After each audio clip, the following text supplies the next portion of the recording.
Bom dia. Eu já quero começar, pode passar, por favor. Já quero começar com uma pergunta.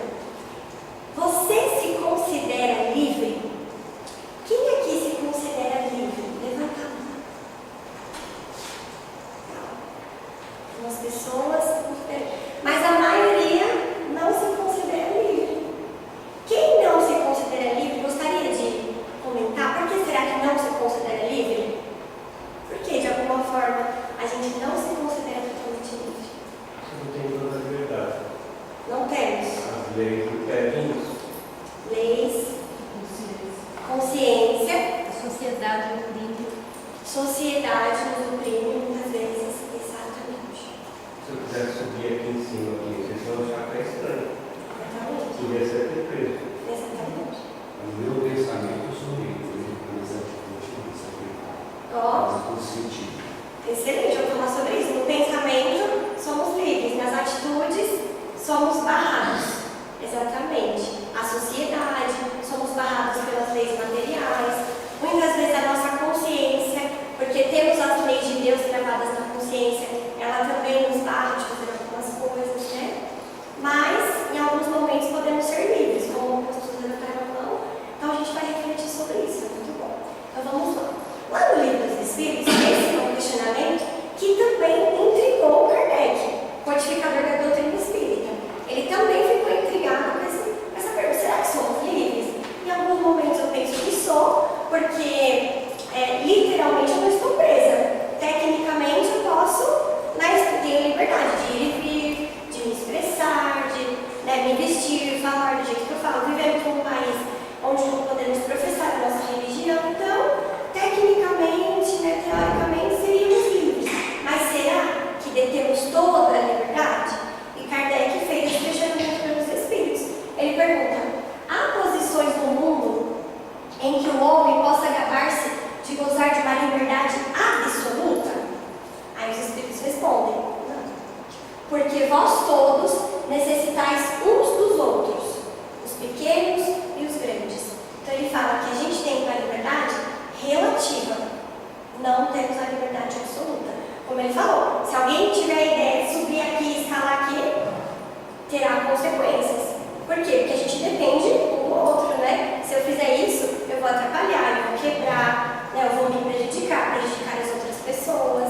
Então a minha liberdade, ela tem um limite. E é como a gente sempre fala até para as crianças, né? Principalmente sobre o respeito e sobre a liberdade. A minha liberdade começa onde acaba o outro. Minha liberdade acaba onde começa o outro. É mais ou menos assim que a gente vai falando. O respeito, acaba onde começa o outro. É assim por diante. Por quê? Porque eu dependo do outro, eu me relaciono com as outras pessoas. Então a minha liberdade não pode interferir na liberdade da outra pessoa. É mais ou menos quando a gente tem aqueles vizinhos que nos treinam, que treinam a nossa moral, que treinam o mais profundo dos nossos ensinamentos, que coloca aquele som alto bem na hora que a gente vai dormir.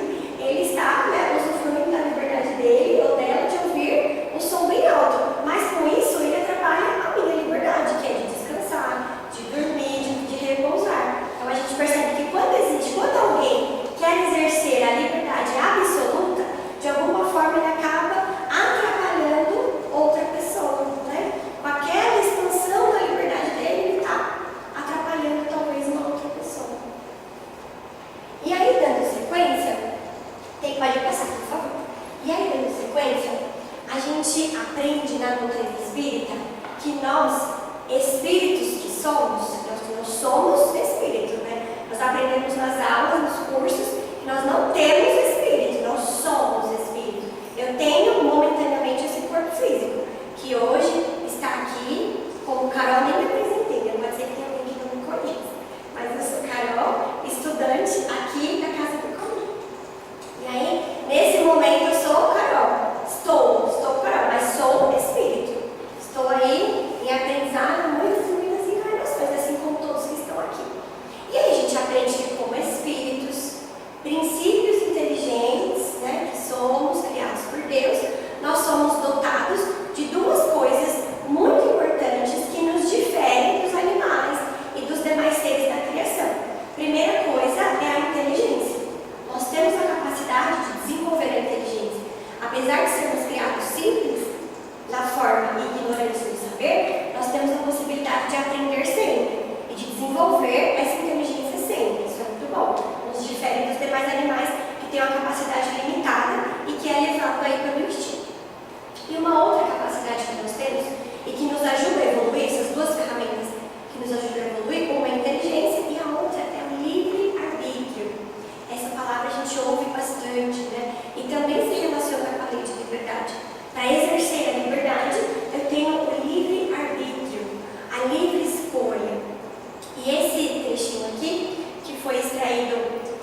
site Sociedade Espírita, Sociedade de Estudos Espíritas Brasileira, ele fala assim, achei interessante essa definição que eles dão para o livre-arbítrio. Para a doutrina espírita, não há destino, não há predestinação.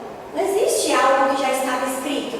Senão eu seria apenas uma marionete, poderia ficar paradinha aqui, ó, sem fazer esforço nenhum que as coisas iriam acontecer. Então, sabemos que não existe destino, não existe algo que foi predestinado para mim. Eu posso, no momento que eu encarnei, ter feito uma ou outra programação, mas ainda assim eu vou cumpri-la segundo o meu livre-arbítrio. Não estou predestinado a nada. Não há sorte, não há azar, não existe sorte, não existe acaso. Ah, foi uma coincidência. Nossa, eu vou fazer aqui, vou cruzar os dedos, é muita sorte, vou guardar o pé de coelho, o pé de cabra, o pé de cavalo. Não existe. Posso fazer o que eu quiser. Eu vou guardar o cristal, vou guardar o colar, eu vou guardar o matinho. Não. Eu posso guardar tudo, mas isso vai servir só como uma muleta para eu acreditar em algo. Mas o que vai fazer a diferença é o meu pensamento e a minha atitude. Porque não tem sorte nem azar, né? Se eu não conseguir algo, não foi por azar. E se eu conseguir, não foi por sorte. Tudo é mérito ou demérito das nossas próprias atitudes e que nos ajudam também a construir os nossos aprendizados. Olha lá, através do pensamento e da ação, o espírito e o seu grupo escolhem e determinam os seus caminhos, exercitando uma característica indissociável do ser inteligente, que é o livre-arbítrio. Então, convivendo em grupo, nós estamos aqui no grupo, temos o grupo da casa espírita, o grupo do trabalho, o grupo da família. Os grupos que nós estamos, à medida que a gente vai exercendo o nosso livre-arbítrio, vai fazendo escolhas, ou vai deixando também de fazer escolhas, eu vou me construindo e eu vou definindo o caminho que eu vou seguir. E olha que interessante, a minha escolha também determina o caminho que o grupo vai seguir. Eu também contribuo, né? Eu estou aqui perguntando. Talvez, quando a gente pensa assim, os políticos, eles são responsáveis por um grande grupo. O grupo da cidade, o grupo do estado, o grupo do país, eles são responsáveis pelas leis, pelo direcionamento dos recursos que é destinado, né, dos impostos. Então, as decisões deles, o livre-arbítrio deles, impacta no nosso? Sim, porque se a comida fica cara, eu vou ter que escolher. Aí eu vou pagar tal conta ou tal conta, a gente faz aí um sorteio. Eu vou comprar isso ou aquilo, eu vou comprar carne ou ovo. Então, impacta no nosso poder de escolha também, impacta no nosso livre-arbítrio. Então, muitas vezes, a decisão de uma pessoa que às vezes é responsável por um grupo pode impactar no êxito daquele grupo ou pode ajudar a atrasar um pouquinho aquele grupo, né? Nunca a pessoa vai atrasar o progresso, vai impedir, atrasar ela pode impedir o progresso totalmente? Não vai, porque cada um de nós tem condições de desenvolver mecanismos para seguir, para aprender, mas pode acabar atrasando, né? Se a gente pensar, tem vários exemplos. Lá atrás, aquelas primeiras pessoas responsáveis por organizar e divulgar os ensinamentos do Cristo, muitas vezes divulgaram de maneira equivocada, prendendo as pessoas pelo medo, pela dor. Talvez se tivesse sido de uma forma mais suave, mais tranquila, hoje teríamos como sociedade, como um todo, né, nossa sociedade, uma ideia mais fiel à ideia do Cristo, né? Então, o livre-arbítrio daquelas pessoas lá atrás impactou no conhecimento religioso que a sociedade tem hoje. Então, você vê várias coisas da nossa família. Vamos trazer agora para o nosso dia a dia. A nossa família, o pai, a mãe, que por muitos anos acaba sendo ali os provedores da família. O livre-arbítrio deles vai impactar momentaneamente no livre-arbítrio dos filhos.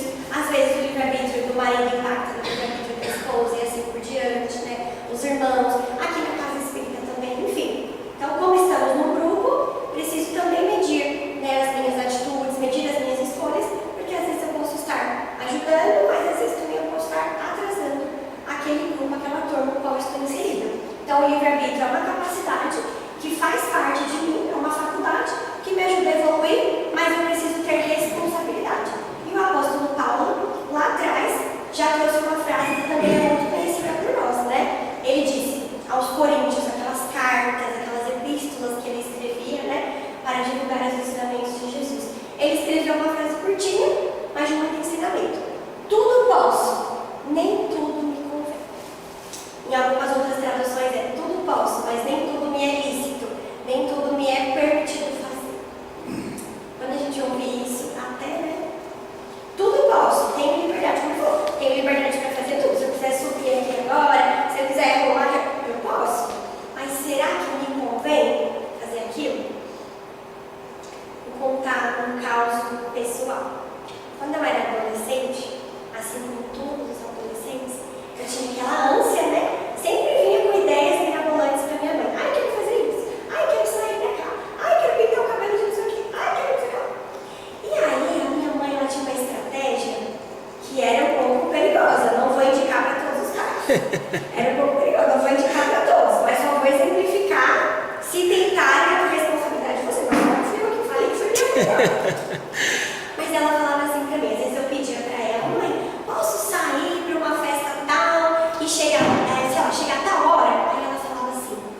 eu ficava muito brava, ela sempre fazia isso. Falou, mãe, fui convidada para viajar. Você me deixaria ir? Ai, eu ficava.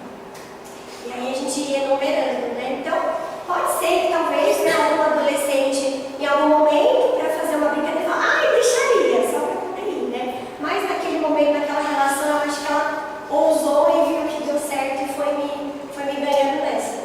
Mas foi muito bom, né, essa experiência, porque de fato ela me colocava para refletir e aí eu fazia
condição que o homem pudesse gozar de liberdade absoluta. Mas nenhum homem tem liberdade absoluta, o mundo é tão grande, existem tantas pessoas encarnadas, ninguém tem a liberdade absoluta, nem o rei, nem as pessoas da época, né, as grandes figuras da época.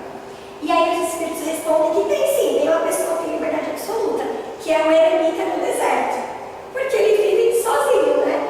Porque desde que haja dois homens juntos, há direitos a respeitar e não terão eles, portanto, liberdade absoluta. Se a gente quiser liberdade absoluta, a gente pega a nossa mala, nossa garrafinha de água, nosso engradado de gelo e vai para o deserto. Fica lá que lá vai ter liberdade, podemos fazer o que quisermos.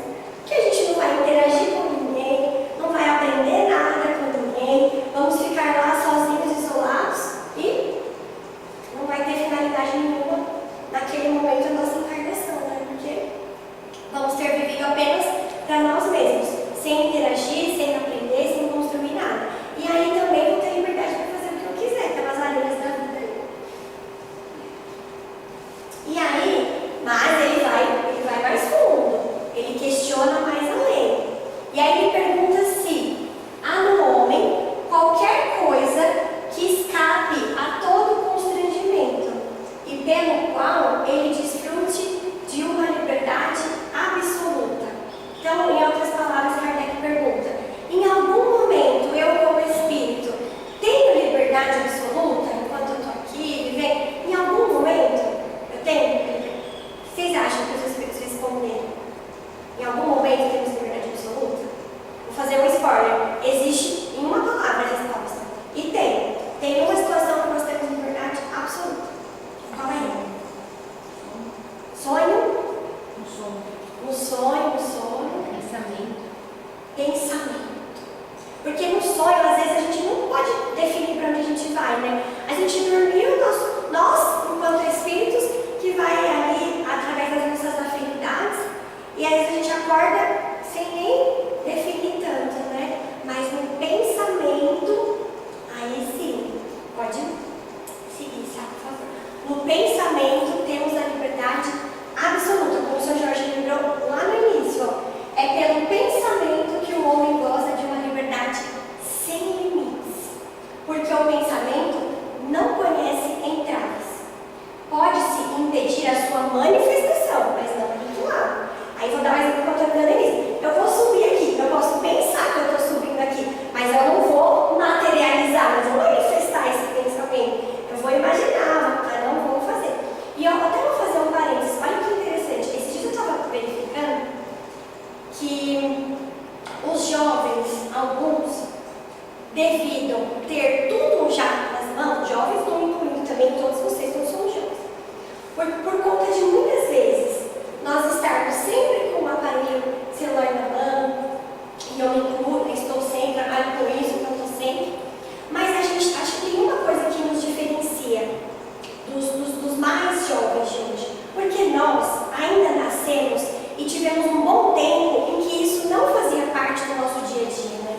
Que para utilizar a internet, o celular,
não nós sermos refém delas, né? Hoje não vale mais quem tem as respostas, vale quem sabe fazer boas perguntas, porque as respostas estão por aí na palma da nossa mão, qualquer um pode ter, né? Mas fazer boas perguntas hoje é um grande desafio, né? Para a gente selecionar as respostas, os caminhos que nós vamos seguir. E aí eu trouxe para nós um poema muito interessante que fala sobre a liberdade e que eu acho que se relaciona também com a nossa vida, com o nosso processo de crescimento, de amadurecimento, em qualquer fase da vida que estejamos. Acho que a gente já refletiu sobre a liberdade nessa perspectiva. Olha lá. É um poema da Sônia Balacó, que chama Constelação. Ela fala assim: pensei que a liberdade vinha com a idade. Depois pensei que a liberdade vinha com o tempo. Depois pensei que a liberdade vinha com dinheiro. Depois pensei que a liberdade vinha com poder. Depois percebi que a liberdade não vem. Não é coisa que lhe aconteça. Terei sempre eu de ir. Então, olha que interessante, né? Quem nunca pensou que a liberdade vinha com a idade? Quando a gente é criança, adolescente, a gente pensa que a liberdade vem com a idade. Eu vejo a hora de fazer 18 anos, que eu vou poder fazer tudo. Aí a gente descobre que não vai fazer nada. Aí fala, eu vejo a hora de fazer 30 anos, que eu vou ter esse e aquilo, igualzinho nos discos.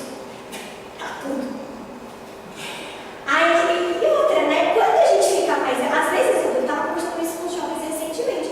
Às vezes, nós quando somos jovens, nos questionamos que não temos liberdade.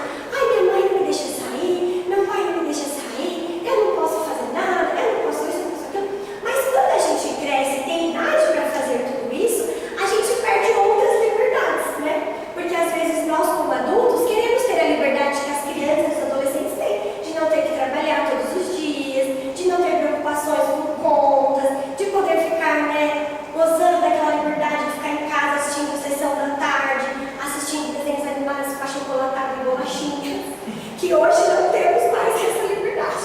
Não temos mais. E eles têm. E é uma liberdade que eles almejam ser grandes, e nós, como somos grandes, almejamos voltar para o início. Então a liberdade não vem com a idade. Aí quando a gente quer, a gente fala, não, a liberdade vem com dinheiro. Se eu tiver grana, eu vou ter tudo, vou poder comprar, pagar. O cartão cantou, felicidade chegou, a liberdade chegou também. E a gente percebe que não, pelo contrário, o dinheiro muitas vezes nos prende. Porque às vezes quem é muito rico, trilionário, não pode andar na rua sem seguranças, porque fica com medo de ser, né, alvejado ali por malfeitores. Então a gente tem que sempre esconder, fazer de conta que não é tão... Quando a gente fala, né, quem realmente tem dinheiro, nem parece, que a pessoa disfarça, né? Não fica ostentando. O pobre melhorado, quem é que ostenta? A gente que é pobre que melhora um pouquinho que ostenta. O rico mesmo ele não ostenta, não. Ele deixa aqui para não chamar a atenção, para não divulgar muito, né?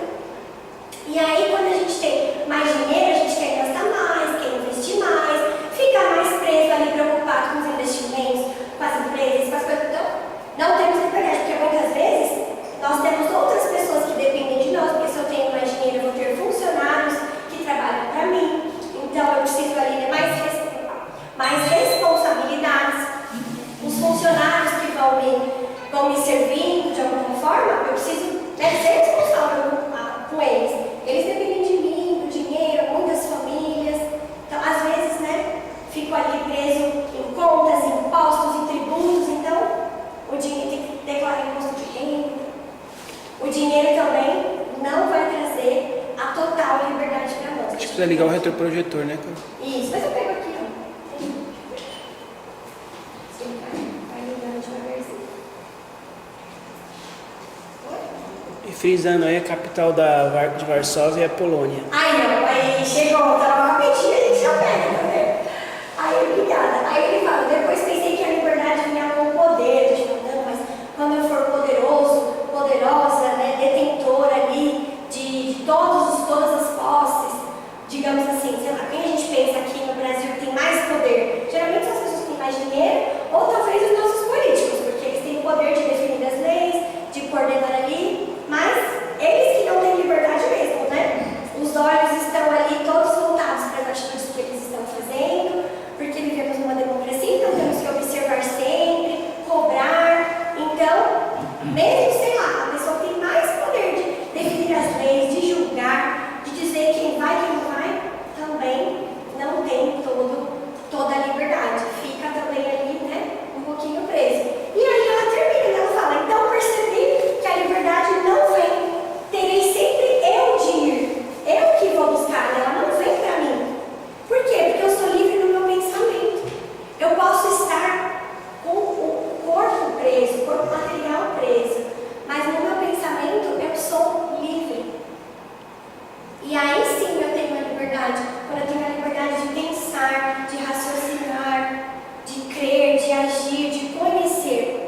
E aí, para isso, a gente fica pensando, então como ir, né, até essa liberdade que ela fala no poema? Terei sempre eu de ir. Ok, então como eu vou? Como escolher corretamente? Como usar a minha liberdade de forma correta? Como ampliar a minha liberdade cada vez mais através do meu pensamento e assim aos poucos materializando nas minhas ações? Eu coloquei, Jesus já nos ensinou como. Ele já nos mostrou como a gente pode se libertar, como a gente pode adquirir cada vez mais a liberdade. Lá atrás ele já falou: conhecereis a verdade e a verdade vos libertará. Então, quando a gente conhece, quando a gente entende, a gente se torna livre. E é por isso que nós, dentro da casa espírita, em todas as casas espíritas no geral, nas escolas, em todos os lugares que se fala de educação, seja ela moral, seja ela científica, seja ela filosófica, religiosa, ela fala de conhecer, de estudar. Não é aquele estudo que me mantém, não, porque o estudo nos liberta. Quando a gente conhece a verdade, ela nos liberta. Eu percebo que eu sou livre, que eu não preciso ficar presa com medo do diabo, que eu vou fazer isso, aquilo, ele vai me pegar, ele vai me puxar. Eu não preciso ficar presa a antigos dogmas que às vezes me cerceavam. Eu não preciso ficar presa às mazelas e às misérias da sociedade que nos aprisionam, como ela comentou, que nos oprime, porque eu sei que por mais difícil que esteja a situação, ela não é eterna, ela é momentânea. Já vai acabar. E aquilo que eu aprender, eu vou seguir com ela. Então Jesus já falou lá atrás: conhece a verdade e a verdade te liberta. Te liberta muitas vezes, não é nem do outro, liberta de nós mesmos. Porque quanto mais ignorante de conhecimento somos, mais a gente vai se aprisionando em nós mesmos, nas nossas emoções, nos nossos sentimentos que são falhos, que nos enganam, e principalmente na nossa personalidade. Quer algo que nos aprisiona mais do que a nossa personalidade? Eu falo assim: não, eu vou acordar cedo, eu vou no centro, eu vou na academia, eu vou comer saudável, eu vou fazer isso, eu vou fazer aquilo. Quem está me impedindo de fazer isso? Tem alguém que me prende? Não vai para o centro, não vai para a academia, não vai para a faculdade, não tem ninguém. Quem me aprisiona sou eu mesma. Eu mesma, muitas vezes com o meu desânimo, muitas vezes com a minha falta de vontade. Então, quando eu consigo vencer a mim mesmo, eu me liberto. E eu só me liberto quando eu conheço. Quando eu conheço a minha verdade, conheço quem eu sou, quais são os meus limites, porque não somos perfeitos. Todos temos aqueles pontos para melhorar, e na condição atual, muito mais para melhorar do que já conquistados. Estamos no início aí da jornada, todos somos como crianças aí iniciando. Então, cada um tem o seu ponto. Eu sempre costumo brincar, né, que socialmente a gente está performando bem, mas por dentro temos muitas coisas para resolver diariamente, isso faz parte. Não adianta, não precisa eu olhar e falar: olha que linda a Fabi, assim. Não, cada um tem o seu ponto, cada um de nós. Não preciso me sentir pior nem melhor do que ninguém. Tenho o meu ponto, assim como ele tem, e todos juntos se encontram para evoluir e aprender, né? E aí, quando eu conheço quem eu sou, quais são os meus limites e conheço as minhas potências, o que pode me erguer, me levar para cima, aí eu começo. E se eu atrelo isso ao estudo da doutrina espírita, que também me fortalece muito e me desvela que o universo é muito mais do que eu imaginava, eu vou cada vez mais ganhando um fôlego, eu vou aprendendo. E aí a gente volta lá atrás no livre-arbítrio, eu vou escolhendo, mas escolhendo com consciência. Para eu escolher, eu tenho que saber o que eu estou escolhendo. Como que eu vou escolher sem saber? Então, quanto mais a gente conhece, quanto mais a gente se alimenta, quanto mais a gente aprende, mais a gente tem possibilidade de escolher. Por isso que a gente fala para as nossas crianças e para os nossos jovens: estudem, porque o estudo nos liberta, né? E jovens, quando eu digo, mas jovens qualquer idade, porque eu tenho exemplos muito próximos de pessoas que depois aí dos 40, 50, 60 anos, que foram buscar o estudo, seja ele o estudo da casa espírita, seja ele o estudo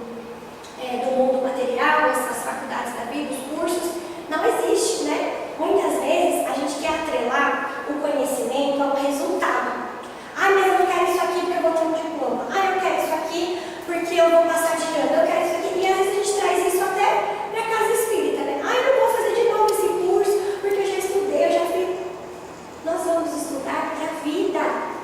Nós somos espíritos imortais. Tudo que eu aprendo, ainda que eu não tenha um certificado, um diploma, ele vai me servir para alguma coisa. Então, quando a gente começar a saber que eu posso aprender qualquer coisa, eu posso aprender algo que pode se transformar num hobby, eu posso aprender algo que vai me ajudar no trabalho voluntário, eu posso aprender algo que de alguma forma vai me fortalecer. É que às vezes tem algumas crenças limitantes que vão nos parando, né? Ah, mas eu tenho 30, eu vou fazer essa atividade aqui, daqui a pouco vai durar 1 ano, 2 anos, 3 anos, 4 anos. Ah, não vou chegar nos 34 de qualquer jeito? Eu posso chegar com aquele conhecimento ou sem aquele conhecimento. Chegar, eu vou chegar. Agora a forma, eu que escolho, né? E para escolher, quanto mais a gente conhece, mais as nossas escolhas vão sendo pautadas e definidas de maneira sólida. Até no livro dos Espíritos ele fala, né? Que quanto mais ignorante é o espírito, é o homem, o indivíduo, menos livre-arbítrio ele tem, porque ele vai ficando sempre à mercê das escolhas dos outros. E aí, quanto mais conhecimento a gente tem, mais a gente consegue escolher e raciocinar por nós mesmos. Então, que a gente possa ir cada dia mais, né, exercendo aí esse nosso direito de escolha, seguindo aí os passos de Jesus